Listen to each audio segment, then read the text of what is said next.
দেখুন আমি সিঙ্গারা বানাবো। জল কড়াইতে দিয়ে দিয়েছি, আলুগুলো দিয়ে দিচ্ছি ধুয়ে পরিষ্কার করে। ওইখানে আমি ময়দা নিয়ে নিয়েছি 300 গ্রাম, একটু আজওয়াইন আর একটু কালো জিরে দিয়েছি, একটু সাদা লবণ দেবো উপর থেকে। তো গরম জল দিয়ে হালকা মেখে নেবো। খাওয়ার সোটা দিয়ে দিচ্ছি অল্প একটুখানা নামমাত্র। দেখুন আটাটা আমি মেখে নিয়েছি আর একটু শক্তভাবে মেখেছি। আলুগুলো সিদ্ধ হয়ে গেছে, তো এই কড়ার মধ্যে তেল দিয়ে দিয়েছি। আমি কড়া মুগফলি ভেজে নেবো আগে। মুগফলিগুলো ভেজে নিয়েছি আমি, বাদামগুলো। তো আমি এখানে তেল দিয়ে একটু অল্প তেল দিয়ে আলুগুলো ভেজে দিচ্ছি। জিরে সম্বারা, জিরে বাটা, আদা বাটা, কাঁচা লঙ্কা ভালো করে ভেজে নেবো। 1 চামচ লবণ দিয়েছি, অল্প একটু হলুদ 8 চামচ। ভালো করে ভেজে নেবো এটা। দেখুন আলুগুলো দিয়ে দিচ্ছি, সিদ্ধ আলু এগুলো সঙ্গে ভালো করে এটাকে ভেজে নেবো। আলুগুলো একটু খুন্তির সাহায্যে আমি ভেঙে নেবো।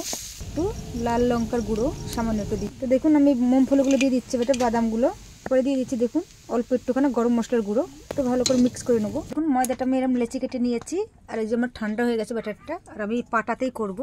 এরকম করে বেলে নিয়েছি, আর আমি এরকমভাবে চোকা চোকা কেটে নেবো মাঝখান থেকে। তো দেখুন আমি এটা 4টে করেছি, বড় বড়ই করবো। চামচে করে আমি দিয়ে দিচ্ছি মাঝখানে সবগুলোতে দিয়ে দেবো। দিয়ে দিয়েছি। তো এইভাবে ধরে এইভাবে করতে হবে। আমি এইভাবে করে এইভাবে হাত দিয়ে ধরে আস্তে আস্তে করে এটাকে মুখটা মেরে দেবো। আর এই যে এই মুখটা এরমভাবে করে নেবো। দেখুন কত সুন্দর সিঙ্গারা হয়ে গেছে। দেখুন আমার সিঙ্গারা ভাজা হয়ে গেছে, আমি তুলে নিচ্ছি। আর কত সুন্দর ভাজা হয়েছে।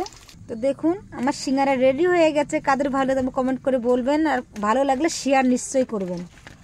আর মুচমুচ আছে কত সুন্দর।